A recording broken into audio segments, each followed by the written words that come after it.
Welcome to the Lowenstein-Sandler podcast series, the Women's Initiative Network, Real Talk.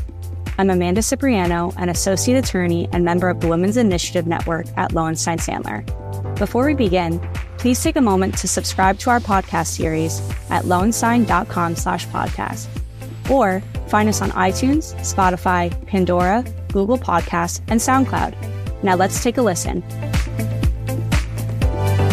Welcome to another episode of the Women's Initiative Network, Real Talk. I'm Rachel Dikovics, an associate in Lowenstein's White Collar Defense and Investigations Practice Group. And I'm Amanda Cipriano, an associate in Lowenstein's White Collar Defense and Investigations Practice Group. For this episode, Rachel and I are joined by a special guest, and to whom I have no relation, Dr. Traci Cipriano. Dr. Cipriano is a clinical psychologist, formerly practicing lawyer, and a speaker, executive coach, consultant, and author of The Thriving Lawyer, a multidimensional model of well-being for a sustainable legal profession. I also had the pleasure of seeing Dr. Cipriano's keynote at last year's Women Influence and Power and Law Conference in New Orleans, so I'm very excited to be hearing from her again. Welcome to the podcast, Dr. Cipriano. So Traci joins this episode to talk about something that has been often overlooked, but is crucial to being an effective leader: emotional intelligence. Today, we're going to learn about emotional intelligence, or EI, and how women can use it as a tool instead of ignoring important emotional responses. So to start off our conversation, Traci, can you tell us more about what emotional intelligence is? Emotional intelligence, in its simplest terms, is the intelligent use of emotions. And I think it's important to mention that there really isn't an agreed upon definition in the psychology literature, but I think it's safe to say that it reflects our ability to recognize, understand, and manage our emotions and use them strategically to influence our thinking and behavior. It also reflects our ability to recognize other people's emotions when we're interacting them, reading the room, so to speak, and again, respond appropriately. More broadly, it reflects coping skills and your ability to cope with difficult challenges, including in your workplace, work demands and work environment. One thing I think I want to say is that it's not about being nice, but it's about this intelligent use of emotions to facilitate communication, to facilitate collaboration, and to really influence things and make things happen. Let me ask you this. What led to you being interested in emotional intelligence and having this conversation here today? I was intrigued by this. So I think for me, it is a term that I'm seeing so frequently. We even had a lunch recently with our Women's Initiative group where we talked about emotional intelligence and what that means for leaders. And so I think I'm just interested on learning about it from a more global perspective and seeing how we can use it in our lives at work with a full understanding of what it really entails. I think it's also helpful to be able to put a term on a concept that we all know we possess and to be able to speak to others about the value of having that skill set. As we're going to discuss throughout this episode, I think often women have high emotional intelligence. Maybe that's a stereotype, and Traci will talk to us about that a little bit later. But I know that for me, a large part of my practice is conducting investigations. And with that come a lot of witness interviews and things like that. And in those settings, it's really helpful for me to be very tuned in to facial expressions, and not only facial expressions, but changes in demeanor, changes in tone of voice. But I've noticed on multiple occasions that I pick up on something that's happening in the witness's mind based on what's on their face. And I've found that sometimes my counterparts don't necessarily notice those things. And it allows me to pivot to a different question that might make them more comfortable and then come back to the subject. Or it might prompt me to dig deeper and to figure out, why are they uncomfortable with me asking this question? What more is there? And I think there are some really actionable and valuable things that come with emotional intelligence for attorneys. This is just one example of, I'm sure, hundreds of ways that emotional intelligence is important. I mean, if you think about an attorney speaking in front of a jury and trying to read the facial expressions of everybody that they're talking to at the same time, that certainly requires a lot of attention to emotions. And as we're going to talk about throughout this episode, I think having high emotional intelligence is a really helpful and important quality for leaders, whether that's organizational leaders, leaders of a team, people at the partner level, mid-level attorneys and even junior attorneys to the extent that they're starting to manage even more junior attorneys. So I think there are just so many applications of emotional intelligence in the law. I think some people are talking about it, like Amanda said, but I don't think it's a term that is really well recognized yet. And I'm hoping our conversation will help bring it to the forefront of more conversations about how people are adding value. That's great, Rachel. I think you're really spot on with all of those areas where emotional intelligence is relevant. And the business community has been way ahead of the legal profession on these issues. So I'm thrilled to hear about your interest and getting the word out. So can you tell us more about how having a high emotional intelligence affects communication in the workplace? Sure. Emotional intelligence affects all workplace communications for better or worse. So in terms of high emotional intelligence, when we think about the definition I just gave you, when people are attuned to their own internal experience and able to modulate it effectively, they're tuned into what the people around them are experiencing, taking in those nonverbal cues that you mentioned, and able to respond appropriately or follow up with questions. Certainly, it helps you in terms of your legal work, but in terms of the workplace, it fosters healthy communication, collaboration, and an overall healthier work environment. What feelings do you want people to experience in order to do their best in the workplace? So I'm happy to start on this one. When I think about managing people who are junior to me, I think this is particularly important. I want them to feel like they're valued. If they are struggling with something, I want them to know that they can approach me to try to figure it out and for help. And managing in the other direction, managing up to partners, I think it's important for people at my seniority level and more senior counsel, mid-level attorneys to be able to pick up on what a partner or more senior person is putting out also. Are they nervous about something? Do they have anxiety about a particular deadline that's coming up? Are they having a problem dealing with a particular client for one reason or another?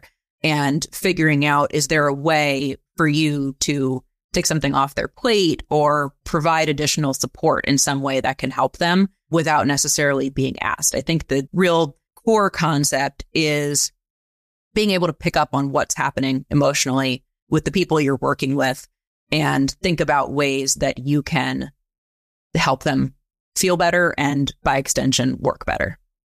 I think that for me, who's kind of moved from a junior role to now a role where I'm not only getting work from people senior to me, but I'm also giving work to people junior to me.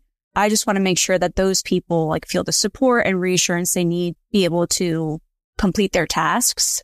Sometimes working in a law firm is very high anxiety. And so anything I can do to try to lower those levels of anxiety or provide some kind of comfort in the work I'm giving out, that's really important for me. But I think, and I'm sure we'll touch on this later, it's probably an ever evolving scale of learning how to communicate with people and make them feel supported and reassured. So I'm sure we'll hear a little bit about that later. In your experience, do you believe women exhibit higher EI than men? And what do you think that means for leadership opportunities? I think this is a loaded question. Before I answer that, I just want to respond to everything that you said makes sense in terms of what you want people to feel. I think as a leader, you want people to feel valued, heard, respected. And something that we don't talk about in the legal profession is the importance of happiness and optimism. But those are very important in terms of your performance in your work environment. Back to the loaded question. When people think about emotional intelligence, they think about the empathy component, right? That's the general understanding in the general public. And empathy is important, but it's just one piece. And Rachel was talking a bit about that, being able to read the room, being able to take the perspective of another person, their emotional experience, and appreciate where they're coming from. Empathy is a complex process, and differences likely reflect a combination of factors. Socialization and traditional gender norms come into play. But research suggests there's also likely an evolutionary component impacting our underlying neurobiology. So what we want to do is there are a whole bunch of skills that are related to emotional intelligence. So we want to make sure they're all in balance. So you may be very high in empathy and social responsibility, doing things for other people without expecting anything in return. But you may want to pick up on the assertiveness and the independence piece, which are also important for being an effective leader and making sure you're managing your stress well. So wasn't quite the answer you wanted to hear, but I think that's probably the best one I can give. Well, and this is why we wanted to learn more about emotional intelligence. Why do you believe it's important for leaders to exhibit these characteristics like independence and assertiveness? That's a great question. And emotional intelligence in general, it's not just important for leaders, but it's essential. The most effective leaders are high in emotional intelligence. And there's research that suggests that their teams and their organizations are more productive and generate more revenues. So if you don't care about how happy people are, you as a leader, many leaders do care about the revenues, profits, things like that. So it is something worth paying attention to. And leaders high in emotional intelligence foster these things that we're talking about, feeling heard, feeling valued, feeling respected. And another important thing that I think is important for the legal profession to really think about is that leaders who are high in emotional intelligence don't lead by fear. They're not leading by threat and fear. And that works maybe in the short term, get this done. But overall, in the long term, it just will lead to people feeling drained and burnt out, checked out, and can lead to retention issues. I could not agree with you more on that. Just from an anecdotal perspective, I think when people are afraid of their bosses, it does not lead them to feel loyalty to that person. It doesn't lead them to want to go out of their way for that person. One of the things that we've talked about a lot in previous episodes is this sort of old, but I think important advice of praise in public and criticize in private. And I feel like that has a big emotional intelligence component because it really asks you to think about how is what I'm saying and the message that I'm communicating not only going to be received in the sense that it may help somebody correct something that they need to work on, but how are they going to feel when they get this feedback from me? Are they going to feel like it came from a place of caring about them and their progress, or is it coming from a place of anger and you caused me an inconvenience because you made this mistake? And obviously those things happen, but I think it's important that we don't let that become our management style. Not giving feedback or not giving constructive feedback. But in order to have your feedback be heard and used in a positive way, the person you're giving it to needs to know that you care about them as a person, that you value their work overall, that you respect them, and that you're trying to help them learn and grow. That it's not about name calling and saying you have major character flaws. It's about, okay, this is what you did, but this is how it would be better for the next time. And can you correct this? It's the foundation of the relationship that you have with the person. That's why the relationships are so important. You have a solid relationship with someone. They give you some feedback. You're like, okay, they're trying to help me out. I think also building on what you've said, when feedback is delivered in sort of a hostile way, it can really take away the legitimacy of the feedback because the person receiving it can feel like, well, this person just doesn't like me. So they're just finding things to pick on. Whereas if the feedback is coming from somebody who you know is invested in you and your career, I think you're more likely to take it seriously and really try to implement it. So even if there's some component of the feedback, or even if all of the feedback is accurate and things you actually do need to work on, the delivery, I think, is key in getting people to actually respond in a productive way. So do you think there are ways that emotional intelligence contribute specifically to women attorneys' success? Now, I know you said a few minutes ago, it's not all about being a woman. Do we feel differently? Maybe. Just kidding. But are there ways that, women attorneys are particularly successful because of higher emotional intelligence? I can't say for sure. I will say that women are high in empathy, but there is some study that has been done in Canada that showed that the most successful, the top women lawyers as rated by their peers actually they were also high in independence, assertiveness, stress tolerance, optimism. So if we come from a place that most women have empathy, then you really need to also build these other skills to make you the most effective leader you can be, because you can be high on empathy, but if you're caught up in that emotional piece and you're not able to be assertive or take in whatever everyone has to say, respond in a way that makes them feel valued, and then make your own decision, that can hold you back as a leader. So you really want to develop those other skills as well. And do you have any tips or tricks for young attorneys in using their EI to build their career or deal with tough situations? There aren't really any emotional intelligence hacks out there, right? Lawyers want lots of hacks for everything.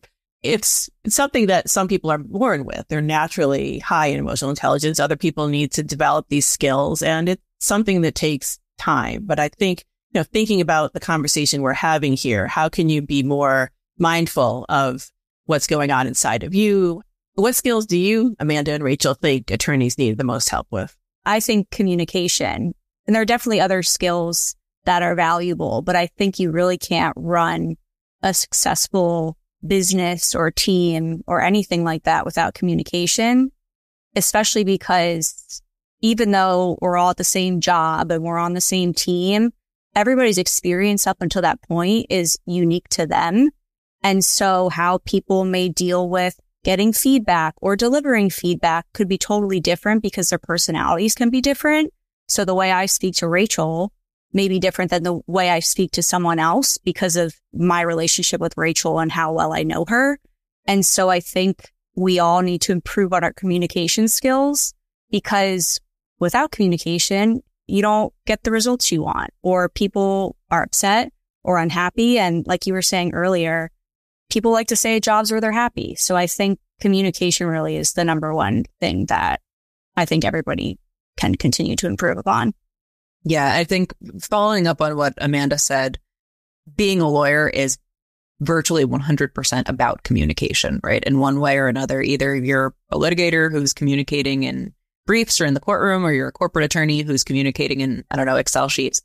It's all about exchanging information with other people. And I know for me, a big part of what I do every day is writing and responding to emails, which I think is true for everybody. But for example, I think it can be hard to not let either internal or external things kind of influence how you're interacting with people professionally. So for example, if there's a day where you had a bad start to the day, or you're really tired, or you're annoyed for one reason or another, it can be hard to not let that translate into your communications with other people. And I think that's one of the big reasons to sort of press pause before you press send and think about what you're putting out. I was saying to Amanda before we started that I didn't get very much sleep last night. I have a 1-year-old and she was up a lot last night, and I was kind of annoyed starting the day today. And there were at least 2 emails already today where I paused before sending it and I changed the email because I realized I'm communicating annoyance that has nothing to do with the person I'm sending the email to. The annoyance has to do with me. And so happily, I caught that and changed the tone of the email. But I think it's really easy to have things like that slip by, and slowly it can sort of become your MO and just the way you deal with people. And that can be problematic when it comes to dealing with clients, when it comes to dealing with your peers or just other people at the firm or opposing counsel. I think trying to deal with people in as kind a way as possible, as much of the time as you can, really does get the best results. Attorneys are often encouraged to be aggressive, but you can be aggressive in a nice way most of the time. So yeah, I think it all comes back to communication, like Amanda said. And emotional intelligence underlies all that healthy communication. Again, recognizing your impact on others. And also when you think about, you may have all the right skills in terms of how you respond and validating people, but I'm sure we've all been in a situation where someone says something very weird with a smile on their face and very gently, and you're like, man, I just got jabbed, right? So it's how are you making people feel? You may be saying the right thing, but how are people feeling on the other side? Are they feeling attacked, or they feel like they're being condescending, or what have you? So it goes beyond just the skills, and it's thinking about how that messaging is coming across. Absolutely. So on this podcast, we cover topics addressing mental health and burnout for women attorneys pretty frequently. And we're happy to have you on today for a lot of reasons, but especially because you developed a model of well-being that serves as the basis for your book, The Thriving Lawyer. So with that model in mind, can you tell us about the things we should be thinking about when addressing well-being? Sure. There are so many factors that influence well-being. And this was really my motivation in writing the book, that when I first developed my model a few years ago, people really were focusing on self-care and dealing with crises that have arisen. And as a psychologist, I want to think about prevention. What can we do to prevent things from getting to a crisis point?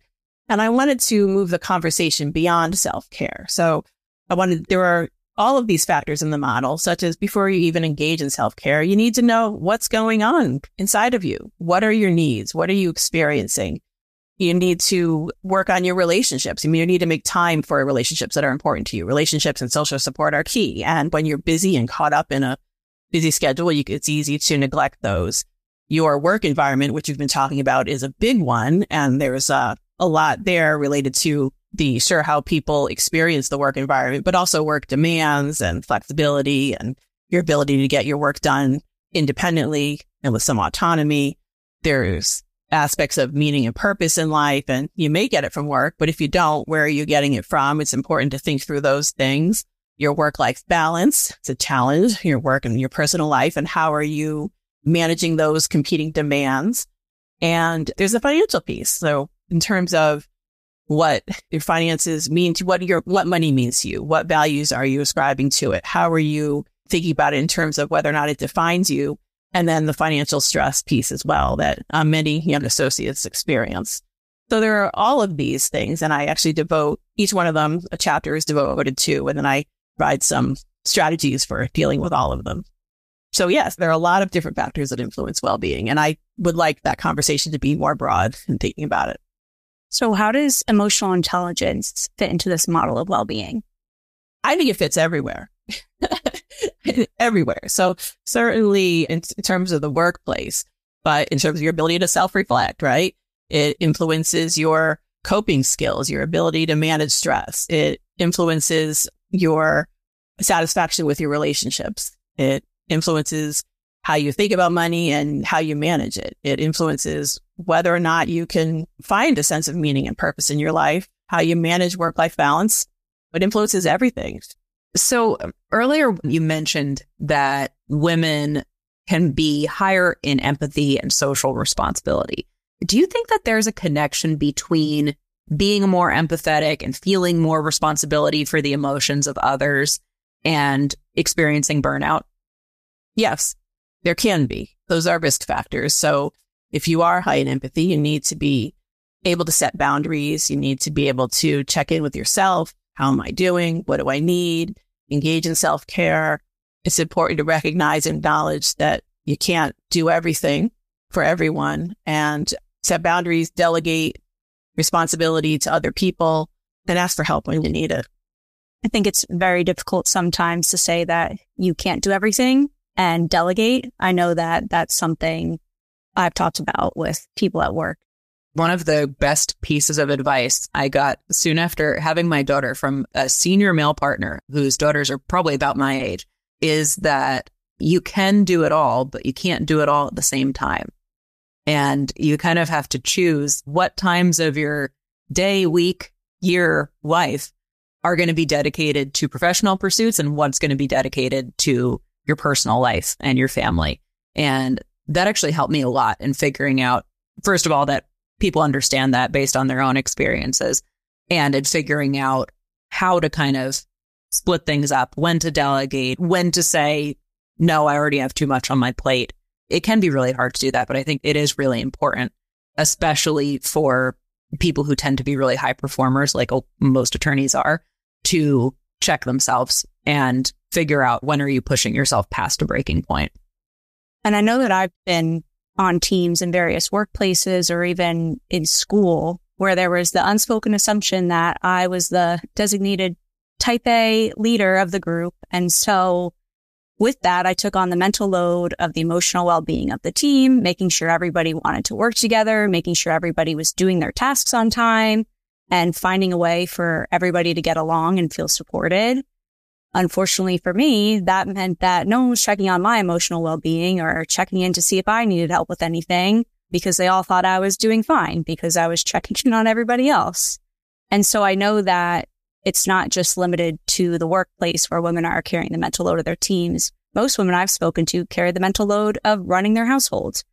And so my question for you is, how can women who carry that mental load and the emotional well-being of their teams at work and at home avoid burning out? That is a big load, and it is a heavy drain, especially when you think about the mental workload at home as well. Again, I think it's acknowledging that you can't do everything. If you get caught in a role, people start to expect, you to do everything because you've always done everything. And you need to say, you know what? I can't do all this. So who's going to take this on? Who's going to do that? You please take this on. You please take that if no one speaks out. And some things may not get done at home. All right. Well, guess it didn't happen. And people will need to learn how to step up and take on some of that responsibility themselves, checking in with yourself and developing the coping skills you need to deal with all that emotional baggage. So you might be dealing with a crisis at home that's emotionally draining, and you may not have the skills to manage that crisis. So developing those skills to help you manage things that are really beyond your capacity at the moment, but recognizing your limits and engaging self-care and not being afraid to say no or I need help. These are all really great tips. Do you have any last words of wisdom for our listeners before we wrap up? I'm just thrilled we're having this conversation. I think it's so important. I do think it impacts, all of your research says it impacts your work and your work environment and your productivity. And I hope the conversation continues. And I'd say keep doing the work that you're doing. It's great. Yeah. Well, thank you so much for joining us on this episode. Where can our listeners find you and information to purchase your book? Sure. My website, which is my name, it's a mouthful, Traci Cipriano, jdphd.com, all one word. You can also find me on LinkedIn, and I have a book website, thethrivinglawyerbook.com, and it's on Amazon or any other online bookseller. Thanks so much, Traci. It was great to meet you and talk with you. And we hope that our listeners really enjoyed your advice and got some actionable tips out of it. Thanks so much, Traci, for joining us again. We were really happy to have you and really enjoyed this conversation. Thank you for having me. It's been a pleasure. Thanks for tuning in to another episode of the Women's Initiative Network Real Talk. We'll see you next time. Thank you for listening to today's episode. Please subscribe to our podcast series at lowenstein.com/podcast or find us on iTunes, Spotify, Pandora, Google Podcasts, and SoundCloud. Lowenstein Sandler podcast series is presented by Lowenstein Sandler and cannot be copied or rebroadcast without consent. The information provided is intended for a general audience. It is not legal advice or a substitute for the advice of counsel. Prior results do not guarantee a similar outcome. The content reflects the personal views and opinions of the participants. No attorney-client relationship is being created by this podcast, and all rights are reserved.